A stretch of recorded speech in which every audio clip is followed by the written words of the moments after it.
અભ્યાસ પૂરો થયો કે તરત ઉપેનને નોકરીનો આદેશ મળી ગયો. એ ખુશીમાં ઘરે નાનો જમણવાર રાખ્યો હતો. તેના 2 મિત્રો આવ્યા હતા, રસોઈ કરવામાં અને પીરસવામાં મદદ કરવા. નાની બેન ચિત્રાની બેનપણી શ્રુતિ પણ આવી હતી.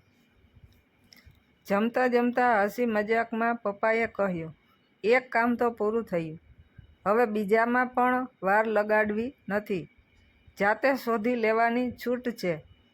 બીજે દિવસે મમ્મીએ ચિત્રાને કહ્યું, પપ્પાની કાલની વાત સાંભળીને હવે તારેય કોલેજ પૂરી થઈ ગઈ. ઘર સારી રીતે ચાલે એટલી આવકવાળો સંસ્કારી ઘરનો અને લાયક દેખાવડો છોકરો મળે એટલે લગ્ન કરી નાખવા છે. તે કંઈય પસંદ કરી લીધું હોય કે પરનાત હોય તો પણ વાંધો નથી. હું ને તારા પપ્પા મોડા પરણ્યા ને પછી તમે ભાઈ બહેન પણ મોડા થયા એટલે તારા પપ્પાને નિવૃત્તિને હવે થોડી જ વાર છે. છેક અત્યારે તમારા પ્રસંગનો સમય આવશે, તમારા છોકરા થશે ત્યારે તો એને રમાડવા સાચવવા જેવા અમારા શરીર પણ નહીં રહ્યા હોય. અનુભવે કહું છું કે જીવનમાં બધું યોગ્ય ઉંમરે થયા કરે એ આનંદ માણવા જેવો હોય છે. ચિત્રાને શરમ લાગી, વાત બદલવા બોલી, મમ્મી હવે રજામાં દિવસો નહીં જાય, ભણવાનું વાંચીને થાકી ગઈ, કંઈક બીજું વાંચવા જેવું હોય તો આપજો. મમ્મી હસ્યા, મારી પાસે તો બીજું શું હોય, ભાગવત છે, ગીતા છે, રસ પડે તો વાંચજે. ઉપેન નોકરી પર ગયો. ચિત્રા અને મમ્મી પપ્પાએ નર્મદા કાંઠે ફરવા જવાનું ગોઠવ્યું. સાવ કાંઠા પરના એક મંદિરે રાતવાસો કર્યો. ચિત્રાની ઊંઘ વહેલી ઉડી ગઈ. અજવાસ થઈ ગયો હતો. બીજા ઘણા લોકો નદી તરફ જતા હતા. ચિત્રા પણ એકલી ગઈ. લોકો વહેણમાં નાહી રહ્યા હતા. ચિત્રા સુવાળી રેતી પર લંબાવી શીતળતા માણવા લાગી. આંખો આનંદથી મીંચાઈ ગઈ. મંદિરમાં વગડતા ગીતાના સંગીતમય શ્લોકો હળવે હળવે સંભળાતા હતા. એ વિચારવા લાગી, જેમ કૃષ્ણે અર્જુનનો રથ લડાઈના મેદાનમાં લાવીને મૂકી દીધો એમ મમ્મીએ મારી યુવાનીનો રથ સમાજના મેદાનમાં લાવી મૂક્યો.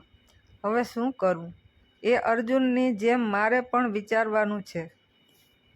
એમ સારું ઘર કેને કહેવાય એની મને ખબર છે, પણ એવું મળશે કે કેમ? અને ખરાબ કેને કહેવાય એની પણ ખબર છે, એવું મળવાથી બચી શકાશે?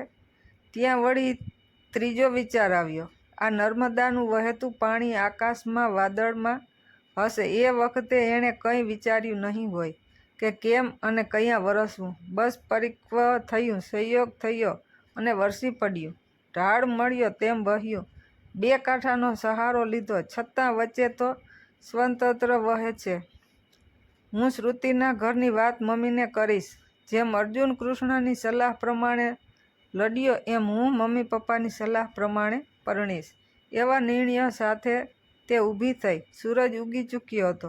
સ્વચ્છ છીછરા વહેણમાં ખૂબ આનંદથી નાહીને તે ઉતારે ગઈ. શ્રુતિ ચિત્રાની ખાસ બેનપણી હતી. કોલેજમાં સાથે હતી. ચિત્રાને શ્રુતિના ઘરે ઘણીવાર જવાનું થતું. શ્રુતિના ઘરમાં મમ્મી પપ્પા, એક નાનો ભાઈ અને એક મોટો ભાઈ હતો. ઘરનો ધંધો હતો. મકાન સારું હતું. મોટો ભાઈ જતીન શિક્ષિત, નિર્વ્યસની અને દેખાવડો હતો. ઉતારે આવી કપડાં બદલી ચિત્રા મમ્મી સાથે મંદિરમાં દર્શન કરવા ગઈ.